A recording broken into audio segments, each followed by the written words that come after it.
આ વિશ્લેષણ પ્રકૃતિ અભ્યાસુ પ્રકાશચંદ્ર કે સોલંકી પ્રણયના ગુજરાતમાં જોવા મળતા તમામ 600થી વધુ પક્ષીઓનો વૈજ્ઞાનિક પરિચય આપતા 7 ખંડોમાં પથરાયેલા વિહંગ વિશ્વ ગુજરાતની પક્ષી સંપદા નામના મહાગ્રંથના મૂળ લેખના આધારે તૈયાર કરવામાં આવ્યો છે. લેખકના ક્ષેત્રકાર્ય, વૈજ્ઞાનિક સંશોધનો અને સંદર્ભ સાહિત્યના ઉપયોગથી માહિતીને વૈજ્ઞાનિક રીતે સચોટ બનાવવા પૂરતો પ્રયત્ન કરવામાં આવ્યો છે.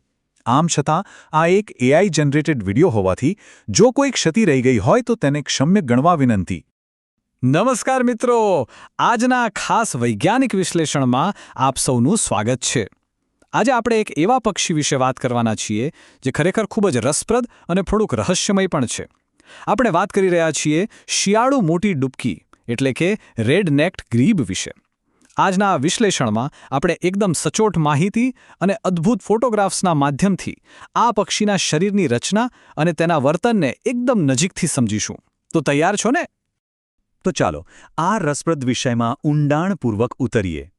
આ પક્ષીને દૂર ઉત્તરથી આવતું એક રહસ્યમય ભટકતું પક્ષી કહેવામાં આવે છે. હવે તમે વિચારતા હશો કે આવું શા માટે? કારણ કે આ રેડ-નેક્ડ ગ્રીબ સામાન્ય રીતે આપણા ત્યાં જોવા મળતું નથી. ભારતમાં અને ખાસ કરીને ગુજરાતના જળાશયોમાં તે અત્યંત દુર્લભ છે.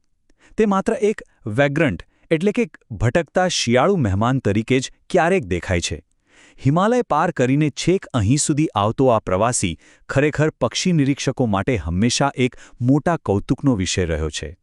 હવે જુઓ, કોઈ પણ પક્ષીને સમજવા માટે તેના વૈજ્ઞાનિક નામનો અર્થ જાણવો બહુ જ મજેદાર હોય છે.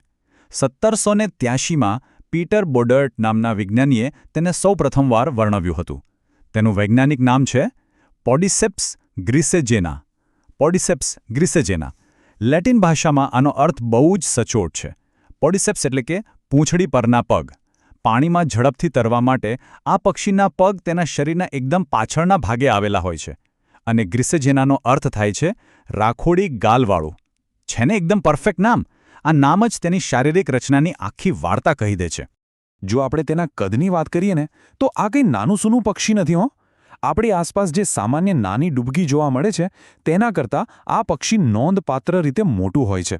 તેની લંબાઈ આશરે 40થી 50 સેન્ટીમીટર જેટલી હોય છે અને જ્યારે તે પોતાની પાંખો ફેલાવે છે ને ત્યારે તેનો વ્યાપ 70થી 85 સેન્ટીમીટર જેટલો મોટો હોઈ શકે છે.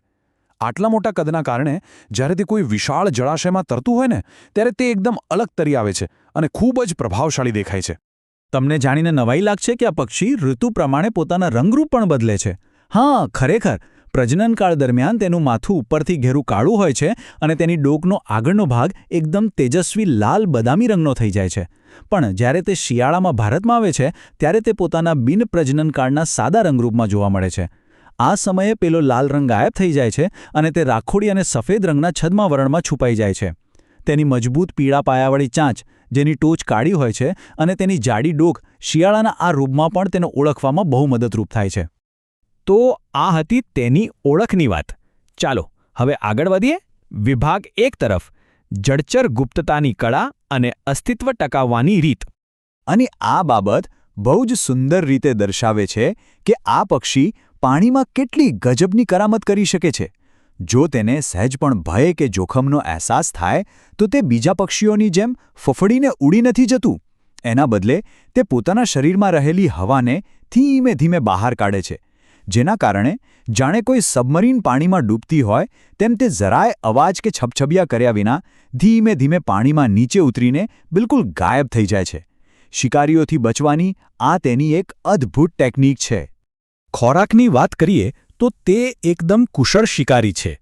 માછલીઓ તેનો મુખ્ય ખોરાક છે, પણ તે જળચર જંતુઓ અને દેડકાનો પણ શિકાર કરે છે. હવે આ સ્લાઇડ વિશે સૌથી રસપ્રદ બાબત એ છે કે વિજ્ઞાનીઓએ જોયું છે કે આ પક્ષીઓ પોતાના જ પીંછા ગળી જાય છે.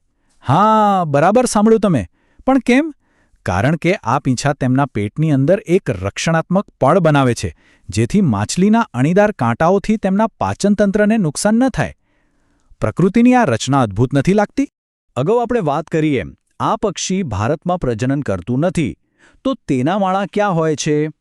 તે પ્રજનન માટે ઉત્તરી ગોળાર્ધ એટલે કે ઉત્તર યુરોપ, એશિયા અને ઉત્તર અમેરિકાના વિસ્તારોમાં જાય છે. અને ત્યાં પણ તેમની માળા બનાવવાની રીત બહુ અનોખી છે.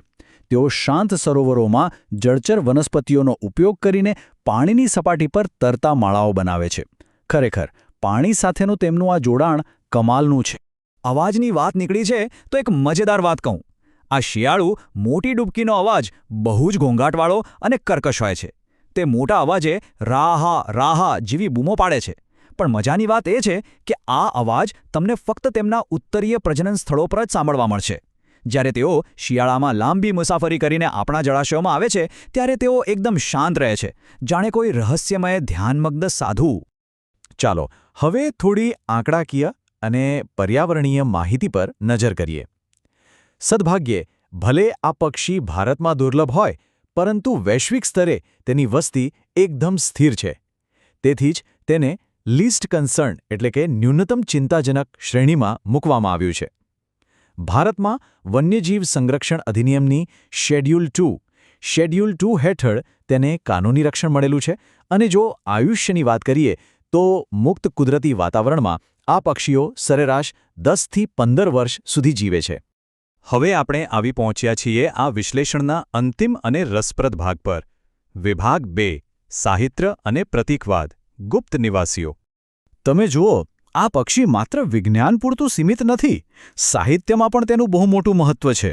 અવાજ વિના પાણીમાં ગાયબ થઈ જવાની તેની કળાના કારણે સાહિત્યકારોએ તેને હંમેશા ગુપ્તતા અને રહસ્યના પ્રતીક તરીકે જોયું છે. તે ઝડપી પલાયનનું ઉત્તમ ઉદાહરણ છે. અને જરા વિચારો, જ્યારે આપણે ભારતના કોઈ શાંત સરોવરમાં આ પક્ષીને જોઈએ છીએ ત્યારે ખરેખર તો આપણે એક એવા જીવને જોઈ રહ્યા છીએ જેણે હજારો કિલોમીટર દૂર ઉત્તરથી શરૂ કરીને હિમાલય પાર કરીને અહીં સુધીનો અદૃશ્ય મહાસાગરીય માર્ગ કાપ્યો છે. આજના આ વિશ્લેષણના અંતે એક મોટો પ્રશ્ન ઊભો થાય છે. હાલમાં જે રીતે આબોહવા પરિવર્તન એટલે કે ક્લાઇમેટ ચેન્જ થઈ રહ્યું છે અને પક્ષીઓના સ્થળાંતરના માર્ગો બદલાઈ રહ્યા છે, તો શું આ ભટકતું રહસ્યમય પક્ષી ભવિષ્યમાં આપણા ત્યાં વધુ જોવા મળશે? ખબર નહીં, પણ એક વાત ચોક્કસ છે કે જળચર ગુપ્તતાના આ માસ્ટરને રૂબરૂ જોવાનો રોમાંચ જ કંઈક અલગ હોય છે. પ્રકૃતિની આ દુનિયા આવા અસંખ્ય આશ્ચર્યોથી ભરેલી છે. આશા છે કે આજના આ વિશ્લેષણથી તમને આ અદ્ભુત પક્ષી વિશે કંઈક નવું અને રસપ્રદ જાણવા મળ્યું હશે. તો આવી જ બીજી પ્રકૃતિની અજાયબીઓ સાથે ફરી મળીશું. ત્યાં સુધી જોતા રહો અને જાણતા રહો.